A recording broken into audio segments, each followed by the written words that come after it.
Hello दोस्तों, स्वागत है आप सभी का साइंस एनालिसिस यूट्यूब चैनल पर। दोस्तों, अगर आप लोग क्लास 10 में हो तो मैं आपके लिए लेकर आया हूं एक मोस्ट इम्पॉर्टेंट वीडियो। स्टूडेंट, इस वीडियो में हम आपको बताएंगे क्लास 10 बायोलॉजी के मोस्ट इम्पॉर्टेंट क्वेश्चन जो कि बोर्ड एग्जाम में 4 मार्क्स के पूछे जाते हैं। ठीक है, आइए दोस्तों, इस क्वेश्चन को हम लोग पढ़ेंगे और आपको मैं बता दूं ये क्वेश्चन आपके बोर्ड एग्जाम की दृष्टि से बहुत ज़्यादा इंपॉर्टेंट है। काफ़ी बार बोर्ड एग्जाम में पूछे जा चुके क्वेश्चन हैं। ठीक है, तो बहुत ही शानदार क्वेश्चन है और अगर आप लोग इन क्वेश्चन को तैयार कर ले जाते हो तो कोई ना कोई क्वेश्चन आपके बोर्ड एग्जाम में पूछा जा सकता है। इस वीडियो में आपको मैं टू मोस्ट इंपॉर्टेंट क्वेश्चन को डिस्कस करूंगा। तो आइए हमारा पहला क्वेश्चन है जो कि आपके चैप्टर नंबर 8 का है। आप जानते हो कि चैप्टर नंबर 8 हमारा है अनुवांशिकता एवं जैव विकास। ठीक है, चैप्टर नंबर 8 हमारा अनुवांशिकता एवं जैव विकास है। ठीक है, तो उसका जो क्वेश्चन है कि समजात तथा समरूप अंगों से आप क्या समझते हैं, उदाहरण देकर समझाइए। ठीक है, तो इसमें हमें सबसे पहले क्या करना होगा स्टूडेंट्स, समजात अंग क्या है, ठीक है, उनको बताना होगा और आपके जो समरूप अंग क्या है उनको बताना होगा। ठीक है, तो देखिएगा हम आपको बहुत ही अच्छी तरीके से समजात अंग बताएंगे और समरूप अंग बताएंगे क्या होते हैं। ठीक है, साथ ही साथ इसके बाद में हम इनके एग्जाम्पल बताएंगे। ठीक है, तो आप लोग समझ सकते हो कि अगर आप इन सभी चीजों को लिख कर आ गए, समजात अंग, समरूप अंग और उदाहरण, तो बच्चों आपको 4 मार्क्स इजीली मिल जाएंगे। बोर्ड एग्जामिनर आपके 4 मार्क्स नहीं काटेगा। ठीक है, तो देखिएगा सबसे पहले आपको क्या करना पड़ेगा, समजात अंग क्या होते हैं आपको लिखना पड़ेगा। ठीक है, तो मैं आपको थोड़ा सा आपको मैं ऐसे बता देता हूँ। समजात अंग ऐसे अंग होते हैं स्टूडेंट्स, ठीक है, समजात अंग ऐसे अंग होते हैं जो कि जिनकी संरचना जो होती है वह उत्पत्ति होती है लगभग कैसी होती है, समान होती है, लेकिन जो कार्य करने की क्रिया होती है वह भिन्न होती है। ठीक है, तो यानी कि इस प्रकार से आप समझ सकते हो। तो देखिएगा स्टूडेंट्स, अब आप लोग इसकी डेफिनेशन देखो क्या लिखी हुई है। तो डेफिनेशन से कोई फर्क नहीं पड़ता, लेकिन अगर आप अच्छे तरीके से समझ गए तो आप अपने मन से भी लिख सकते हो। ठीक है, तो चलिए डेफिनेशन देखते हैं। डेफिनेशन लिखी हुई है, ऐसे अंग जिनकी संरचना ठीक है, जिनकी बनावट या संरचना और उत्पत्ति समान हो परंतु कार्य करने की क्रिया भिन्न हो, समजात अंग कहलाते हैं या फिर कहलाता है। ठीक है, तो समजात अंग कहलाते हैं। ठीक है, तो यानी कि यह तुमसे तात्पर्य निकला कि ऐसे अंग जिनकी संरचना व उत्पत्ति यानी कि जो संरचना होती है, ठीक है, वह उनके किस प्रकार से वो बनते हैं, वह क्रिया अगर समान है परंतु जो कार्य करने की क्रिया होती है वह भिन्न है, तो उस प्रकार के तत्वों को अंगों को हम लोग क्या कहलाते हैं, असमजात अंग कहलाते हैं। ठीक है, इन अंगों में क्या होता है स्टूडेंट्स, इन अंगों के इन गुण को या इस अंगों के इस गुण को ही हम लोग समजातता कहते हैं। क्या कहते हैं, समजातता। तो एक बार आप लोग फिर से पढ़ो, ऐसे अंग जिनकी संरचना व उत्पत्ति समान हो परंतु कार्य करने की क्रिया भिन्न हो, समजात अंग कहलाते हैं और इस समजात अंग के इस गुण को ही हम लोग समजातता कहते हैं। ठीक है, तो आइए हम लोग एक बार इसके एग्जाम्पल पर नजर डालते हैं। तो एग्जाम्पल मैं आपको बता देता हूँ कि जैसे एग्जाम्पल में क्या होगा, आपको एग्जाम्पल देखने को मिलेंगे। जैसे कि मैं आपको दे रखा, घोड़ा का एग्जाम्पल दे रखा है, ठीक है, मनुष्य का, और यहाँ पर पक्षी का, और यहाँ पर आपको चमगादड़ का एग्जाम्पल दे रखा है। ठीक है, तो चलिए मैं पेन बदल लेता हूँ 1 मिनट के लिए। तो जैसे कि आप लोग देख सकते हो, चमगादड़ का यहाँ पर एग्जाम्पल दे रखा है, मनुष्य का एग्जाम्पल दे रखा है और घोड़े का एग्जाम्पल दे रखा है। तो देखिएगा यहाँ पर घोड़े, मनुष्य और चमगादड़ व पंछी, ठीक है, तो अंत में पंछी का भी दे रखा है। देख सकते हो यहाँ पर मैं मिस कर गया, पंछी। देख सकते हो कि इन सभी में एक चीज आपको कॉमन मिलेगी कि जो कि घोड़े की जो टांग होती है ना, घोड़े के दौड़ने के लिए, ठीक है, घोड़े के दौड़ने के लिए क्या होता है, घोड़े अपने दौड़ने के लिए आगे वाले पैरों का भी उपयोग करता है और पीछे वाले का पैरों का उपयोग करता है। बट हम लोग यहाँ पर अग्रपाद यानी कि उग्रपाद यानी कि आगे वाले पैरों को ले रहे हैं। ठीक है, हम मनुष्य के हाथ कहाँ होते हैं, उग्रपाद। ठीक है, उग्रपाद यानी कि मनुष्य के हाथ क्या होते हैं, उग्रपाद यानी कि आगे वाले हाथ वस्तुओं को पकड़ने के लिए उपयोग किए जाते हैं। जबकि पंछी के जो पंख होते हैं, पंछी के पंख क्या होते हैं, पंछी के पंख का कार्य होता है उड़ने के लिए, और चमगादड़ के पंखों का कार्य क्या होता है स्टूडेंट, उड़ने की। तो यहाँ से हमें एक चीज निकल रही कि घोड़े के जो पैर होते हैं वो दौड़ने के लिए होते हैं, मनुष्य के हाथ होते हैं वो क्या करने के लिए होते हैं, किसी चीज को पकड़ने के लिए या फिर कार्य करने के लिए होते हैं। जबकि जो हमारे पंछी के पंख होते हैं और चमगादड़ के पंख होते हैं वो उड़ने के लिए होते हैं। तो यहाँ से एक चीज तो समझ में आ गई कि कार्य करने की क्रिया तो भिन्न भिन्न है लेकिन संरचना व उत्पत्ति समान होती है। ऐसे अंग समजात अंग कहलाते हैं। तो आइए हम लोग अब देखते हैं सेकेंड पॉइंट। सेकेंड हम लोग, आप लोग हेडिंग डालिएगा समरूप अंग। समरूप अंग जस्ट इसका अपोजिट है। अपोजिट इस प्रकार से है कि जैसे कि समरूप अंग में आपको दे रखा था कि संरचना उत्पत्ति कैसी थी, समान थी, लेकिन कार्य करने की क्रिया भिन्न थी। जस्ट उसका अपोजिट यहाँ पर है स्टूडेंट्स, कि यहाँ पर क्या होता है कि ऐसे अंग जिनकी संरचना व उत्पत्ति भिन्न हो, यानी कि संरचना व उत्पत्ति, यानी कि इनकी उत्पत्ति जो होती है यानी कि उत्पन्न होने की क्रिया वह भिन्न होती है। साथ ही साथ क्या होता है, जो इनकी कार्य करने की जो क्रिया होती है वो समान होती है। आगे वाले एग्जाम्पल में आपने एक एग्जाम्पल पढ़ा होगा स्टूडेंट्स की, जो पंछी होता है ना, पंछी और चमगादड़, ये दोनों ही एक ही कार्य कर रहे थे, उड़ रहे थे, यानी कि अपने पंखों द्वारा उड़ रहे थे।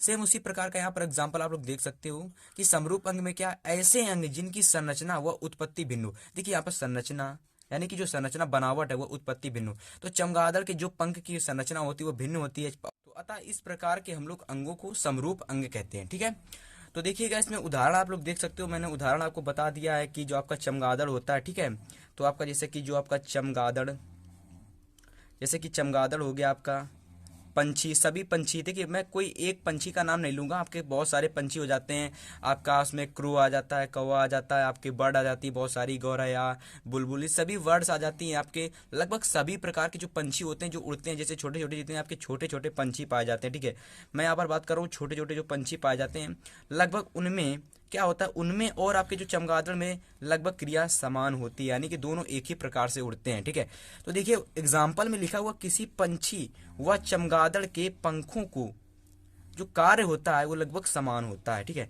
परंतु इनकी उत्पत्ति जो होती है, यानी कि जो इनकी कह सकते हो ना, जिनकी निर्माण की प्रक्रिया होती है ना, वो अलग अलग होती है। ठीक है, लाइक चमगादड़ अलग प्रकार से निर्मित होते होंगे, उनके पंख, पंछी के पंख अलग प्रकार से निर्मित होते होंगे, यानी कि उत्पत्ति होती होती है उनके प्रकार की। ठीक है, तो यहाँ से हमें उत्पत्ति नहीं पढ़नी, हमें सिर्फ पढ़ना है कि समजात अंग और समरूप अंग होते क्या हैं। लेकिन अगर आप एग्जाम्पल में आप लोग थोड़ा सा अगर और अच्छी तरीके से डिस्क्राइब कर दोगे, ड्राइव कर दोगे, तो आपको पूरा चांस रहेगा फुल मार्क्स मिलने का। ठीक है, इस प्रकार से आप समजात और समरूप अंगों की व्याख्या कर सकोगे।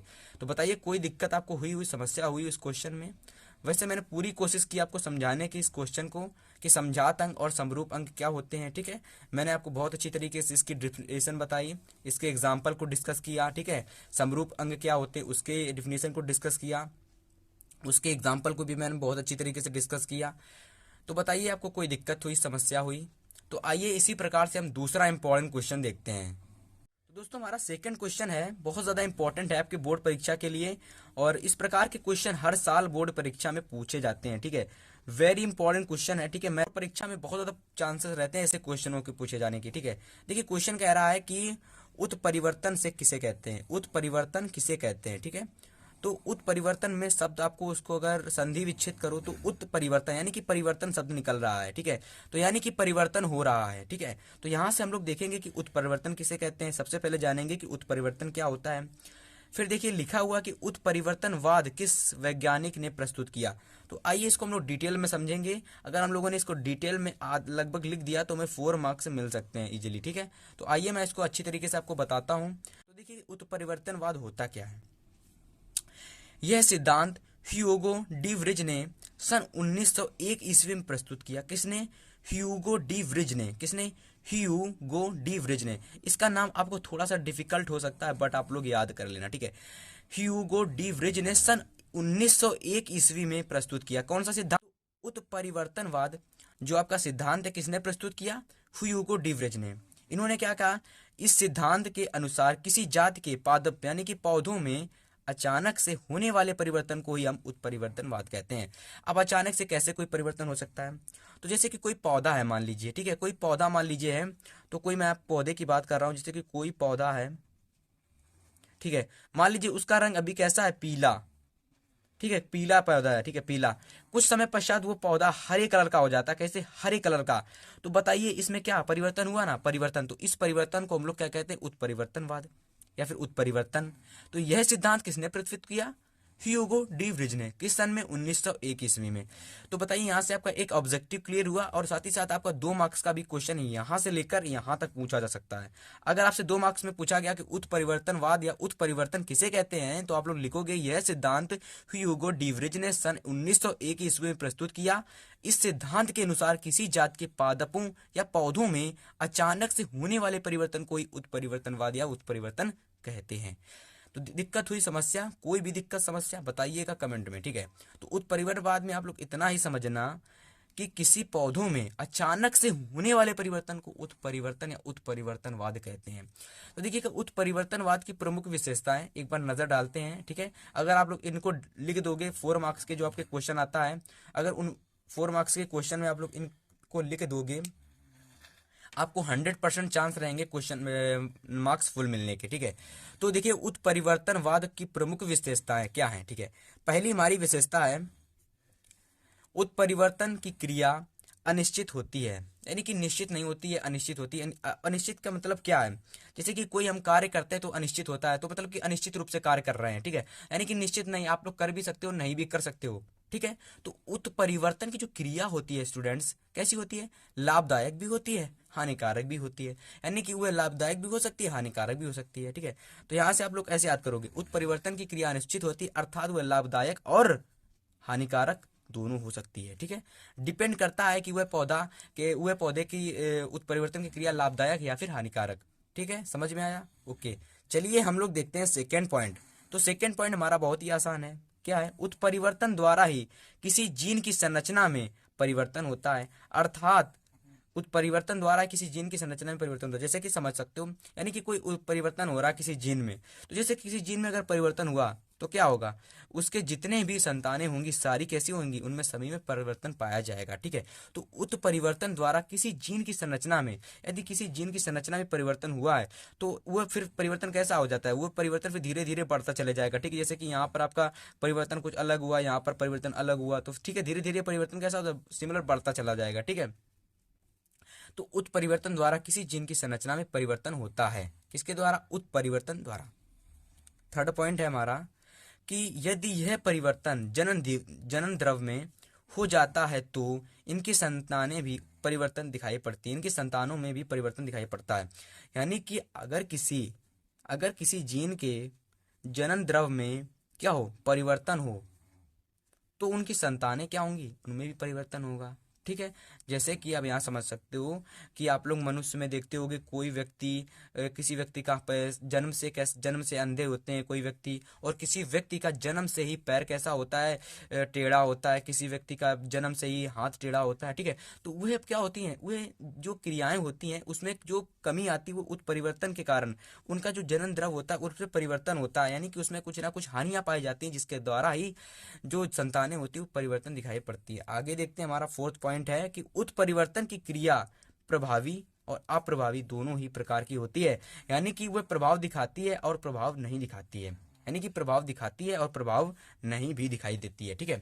तो बताइए ये 4 पॉइंट अगर आप लोग विशेषता में लिख देते हो 4 नंबर के क्वेश्चन में, तो एक भी आपका ऐसा नंबर नहीं होगा, ऐसा एग्जामिनर नहीं होगा जो आपके एक भी नंबर काट सके। तो बताइए आपको क्वेश्चन दोनों समझ में आए। तो अगर आपके दोनों ही क्वेश्चन समझ में आए होंगे तो आप लोग इस वीडियो को लाइक कर देना और अपने सभी फ्रेंड्स के साथ इस वीडियो को शेयर कर देना। और हमारे चैनल पर बहुत सारे इंपॉर्टेंट क्वेश्चन करा दिए गए हैं, तो आप लोग उनको भी देख सकते हो, ठीक है। तो अगर आपको ये वीडियो पसंद आई, वीडियो को लाइक कर देना, चैनल पर नहीं हो सब्सक्राइब कर लेना। तो चलिए इस वीडियो को एंड करते हैं। Goodbye, good luck.